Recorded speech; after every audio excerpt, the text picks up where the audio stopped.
اور یہ بات تاریخی طور پر ثابت تھی کہ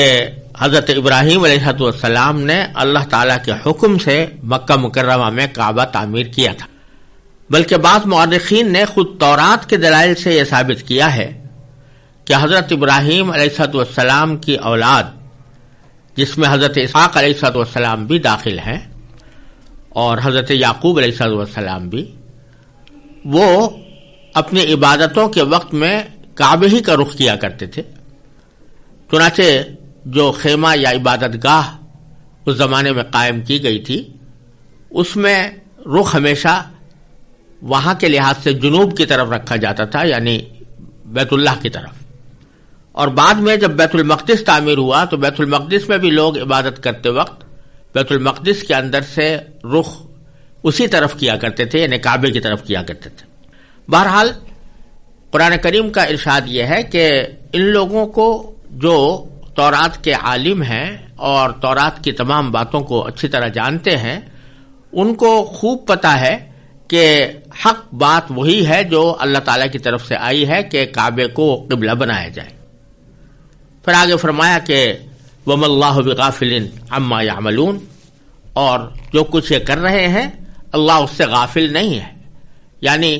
اللہ تبارک و تعالیٰ کو معلوم ہے کہ یہ جانتے بوجھتے حق بات سے اس لیے انحراف کر رہے ہیں کہ ان کو نبی کریم صلی اللہ علیہ وسلم سے اور حضرت اسماعیل علیہ السلام کی اولاد سے حسد ہو گیا ہے۔ پھر آگے اللہ تبارک و تعالیٰ نے فرمایا کہ وَلَئِنْ أَتَيْتَ الَّذِينَ أُوتُوا الْكِتَابَ بِكُلِّ آيَةٍ مَا تَبِعُوا قِبْلَتَكَ، یعنی جن لوگوں کو کتاب دی گئی تھی،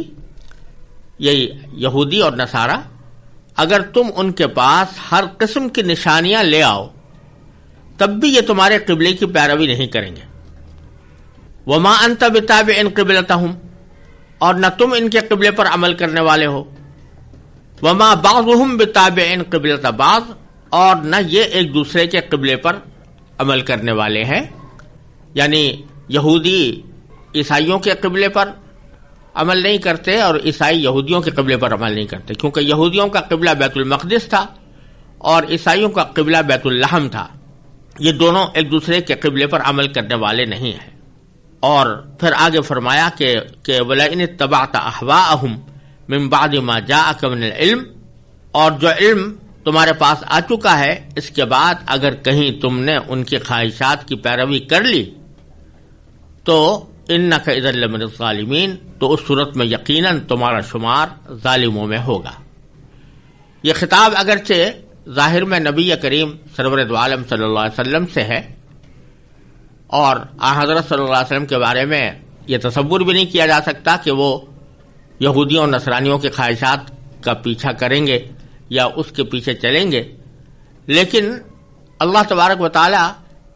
اس خطاب کے ذریعے در حقیقت دوسرے تمام انسانوں کو متنبع فرما رہا ہے کہ حقیقت وہی ہے جو نبی کریم صلی اللہ علیہ وسلم کے ذریعے ہم نے تمہارے اوپر واضح کر دی۔ اس کے بعد اگر تم کسی قوم کی خواہشات کی پیروی میں اس حقیقت سے انحراف کرو گے تو تم ظالم کہلاؤ گے۔ آگے پھر ارشاد فرمایا کہ الذین آتیناہم الکتاب یعرفونہ کما یعرفون ابناءہم وان فریقا منہم لیکتمون الحق وہم یعلمون، یعنی یقین جانو کہ ان میں سے جن لوگوں کو ہم نے کتاب دی ہے وہ اس کو اتنی اچھی طرح پہچانتے ہیں جیسے اپنے بیٹوں کو پہچانتے ہیں۔ اس کے یہ معنی بھی ہو سکتے ہیں کہ یہ لوگ کعبے کے قبلہ ہونے کو خوب اچھی طرح جانتے ہیں جیسا کہ پیچھے گزرا ہے، اور یہ معنی بھی ہے کہ یہ حضرت صلی اللہ علیہ وسلم کو اچھی طرح پہچانتے ہیں کہ یہ وہی رسول ہیں جن کی خبر پچھلے انبیاء کرام علیہم السلام کے صحیفوں میں دی جا چکی ہے، لیکن ضد کی بنا پر ان حقائق کو تسلیم نہیں کر رہے۔ چنانچہ آگے فرمایا وَإِنَّ فَرِيقًا مِّنْهُمْ لَيَكْتُمُونَ الْحَقَّ وَهُمْ يَعْلَمُونَ، اور ان میں سے کچھ لوگوں نے حق کو جان بوجھ کر چھپا رکھا ہے، کیونکہ اہل کتاب میں سے بھی بہت سے حضرات تو وہ تھے کہ چونکہ وہ نبی کریم صلی اللہ علیہ وسلم کو اچھی طرح پہچان گئے تھے اور ان کو یہ یقین ہو گیا تھا کہ یہ وہی نبی آخر الزماں ہیں جن کی پیشین گوئی پچھلے صحیفوں میں کی گئی تھی، اس لیے وہ آپ پر ایمان لے آئے تھے. لیکن ذکر یہاں دوسرے فریق کا ہو رہا ہے کہ ان فریقا منہم، ان میں سے کچھ لوگ ایسے ہیں کہ انہوں نے حق کو جان بوجھ کر چھپا رکھا ہے. پھر فرمایا کہ الحق من ربک، اور حق وہی ہے جو تمہارے پروردگار کی طرف سے آیا ہے. فلا تکونن من الممترین، لہذا شک کرنے والوں میں ہرگز شامل نہ ہونا. آگے ارشاد فرمایا کہ وَلِكُلٍّ وِجْهَةٌ هُوَ مُوَلِّيهَا فَاسْتَبِقُوا الْخَيْرَاتِ، اور ہر گروہ کی ایک سمت ہے جس کی طرف وہ رخ کرتا ہے، لہذا تم نیک کاموں میں ایک دوسرے سے آگے بڑھنے کی کوشش کرو. یہ در حقیقت یہ جملہ اس لیے فرمایا گیا کہ جو لوگ قبیلے کی تبدیلی پر اعتراض کر رہے تھے ان پر حجت تو تمام ہو چکی. اب مسلمانوں کو یہ ہدایت دی جا رہی ہے کہ ہر مذہب کے لوگوں نے اپنے اپنے قبلے الگ بنا رکھے ہیں، اور تمہارے لیے یہ ممکن نہیں ہے کہ اس دنیا میں ان کو کسی ایک قبلے پر جمع کر سکو. لہذا اب ان لوگوں سے قبلے کی بحث میں پڑنے کے بجائے تمہیں اپنے کام میں لگ جانا چاہیے، اور وہ یہ ہے کہ اپنے نامہ اعمال میں زیادہ سے زیادہ نیکیوں کا اضافہ کرو. چنانچہ فرمایا فاستبقوا الخیرات، ہر گروہ کی ایک سمت ہے جس کی طرف وہ رخ کرتا ہے، لہذا تم نیک کاموں میں ایک دوسرے سے آگے بڑھنے کی کوشش کرو. فاستبقوا الخیرات، ایک دوسرے سے آگے بڑھنے کی کوشش کرو نیک کاموں میں. اینما تکونوا یاتی بکم اللہ جمیعا، تم جہاں بھی ہوگے اللہ تم سب کو اپنے پاس لے آئے گا. ان اللہ علی کل شیء قدیر، یقیناً اللہ ہر چیز پر قادر ہے. یعنی تم اپنے کام میں لگ جاؤ اور نیک کاموں کے اندر ایک دوسرے سے آگے بڑھنے کی کوشش کرو. آخری انجام یہ ہوگا کہ تمام مذہب والوں کو اللہ تعالیٰ اپنے پاس بلائے گا، اور اس وقت ان سب کی ترکی تمام ہو جائے گی. وہاں سب کا قبلہ ایک ہی ہو جائے گا، کیونکہ سب اللہ کے سامنے کھڑے ہوں گے. اب آگے پھر اللہ تبارک و تعالیٰ نے اسی حکم کو، کعبے کی طرف رخ کرنے کے حکم کو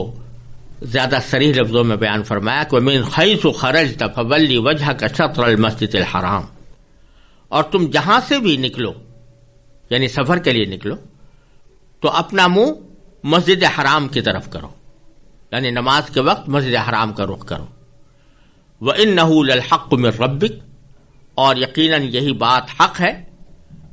جو تمہارے پروردگار کی طرف سے آئی ہے. اور پھر دوبارہ دہرایا اس بات کو کہ وَمَا اللَّهُ بِغَافِلٍ عَمَّا تَعْمَلُونَ، جو کچھ بھی تم کرتے ہو اللہ تعالیٰ اس سے بے خبر نہیں ہے. اور پھر تیسری بار کعبے کی طرف رخ کرنے کے حکم کو پھر دہرایا کہ وَمِنْ حَيْثُ خَرَجْتَ فَوَلِّ وَجْهَكَ شَطْرَ الْمَسْجِدِ الْحَرَامِ، اور تم جہاں کہیں ہو اپنے چہرے اسی کی طرف رکھو، اور جہاں سے بھی تم نکلو اپنا منہ مسجد حرام کی طرف کرو. وَحَيْثُ مَا كُنْتُمْ فَوَلُّوا وُجُوهَكُمْ شَطْرَهُ، اور تم جہاں کہیں ہو اپنے چہرے اسی کی طرف رکھو. لِأَلَّا يَكُونَ لِلنَّاسِ عَلَيْكُمْ حُجَّةٌ، تاکہ لوگوں کو تمہارے خلاف حجت بازی کا موقع نہ ملے. یہاں یہ بات ذہن میں رکھنے کی ہے کہ اللہ تبارک و تعالیٰ نے مسجد حرام کی طرف رخ کرنے کا حکم ان آیتوں میں 3 مرتبہ دہرایا ہے. اس سے ایک تو حکم کی اہمیت اور تاکید جتلانی مقصود ہے، دوسرے یہ بھی بتانا ہے کہ قبلے کا رخ کرنا صرف اس حالت میں نہیں ہے جب کوئی شخص بیت اللہ کے سامنے موجود ہو، بلکہ جب مکہ مکرمہ سے نکلا ہوا ہو تب بھی یہی حکم ہے، اور کہیں دور چلا جائے تب بھی یہ فریضہ ختم نہیں ہوتا. البتہ یہاں اللہ تعالیٰ نے شطر کا لفظ استعمال کیا، یعنی سمت، اس کا لفظ استعمال کر کے اس طرح اشارہ فرما دیا کہ کعبے کا رخ کرنے کے لیے یہ ضروری نہیں ہے کہ انسان کعبے کی 100% سیدھ میں ہو، بلکہ اگر سمت وہی ہے تو کعبے کی طرف رخ کرنے کا حکم پورا ہو جائے گا. اور انسان اس معاملے میں اتنا ہی مکلف ہے کہ وہ اپنے بہترین ذرائع استعمال کر کے صحیح سمت متعین کر لے. ایسا کر لینے کے بعد اس کی نماز ہو جائے. پھر آگے جو یہ فرمایا کہ لِأَلَّا يَكُونَ لِلنَّاسِ عَلَيْكُمْ حُجَّةٌ، یعنی تاکہ تم لوگوں کو تمہارے خلاف حجت بازی کا موقع نہ ملے. اس کا مطلب یہ ہے کہ جب تک بیت المقدس قبلہ تھا، یہودی یہ حجت کرتے تھے کہ دیکھو ہمارا دین برحق ہے، اسی لیے یہ لوگ ہمارے قبلے کو اختیار کرنے پر مجبور ہوئے ہیں، اور مشرکین مکہ یہ بحث کرتے تھے کہ مسلمان اپنے آپ کو حضرت ابراہیم علیہ السلام کا متبع کہتے ہیں، مگر انہوں نے ابراہیمی قبلے کو چھوڑ کر ان سے سنگین انحراف کر لیا ہے۔ اب جب کہ قبلے کی تبدیلی میں جو مصلحت تھی وہ حاصل ہو گئی، اور اس کے بعد مسلمان ہمیشہ کے لیے کعبے کو قبلہ قرار دے کر اس پر عمل پیرا ہوں گے تو ان دونوں کی حجتیں ختم ہو جائیں گی۔ البتہ فرمایا کہ الا الذین ظلموا منہم، یعنی البتہ ان میں جو لوگ ظلم کے خوگر ہیں وہ کبھی خاموش نہیں ہوں گے۔ فلا تخشوہم، تو لہذا ان سے مت ڈرو، ان کا کچھ خوف نہ رکھو، وخشونی، اور ہاں میرا خوف رکھو۔ یعنی وہ کٹ حجت لوگ جنہوں نے اعتراض کرتے رہنے کی قسم ہی کھا رکھی ہے،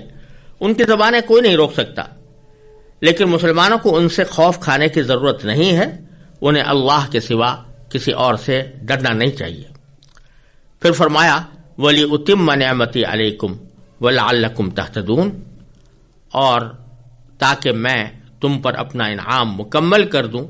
اور تاکہ تم ہدایت حاصل کرو۔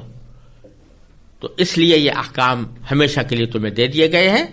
کیونکہ ان کی جب تم پابندی کرو گے تو اللہ تبارک و تعالیٰ کا انعام تمہیں دیا جائے گا اور تم سیدھے راستے کی ہدایت پا جاؤ گے۔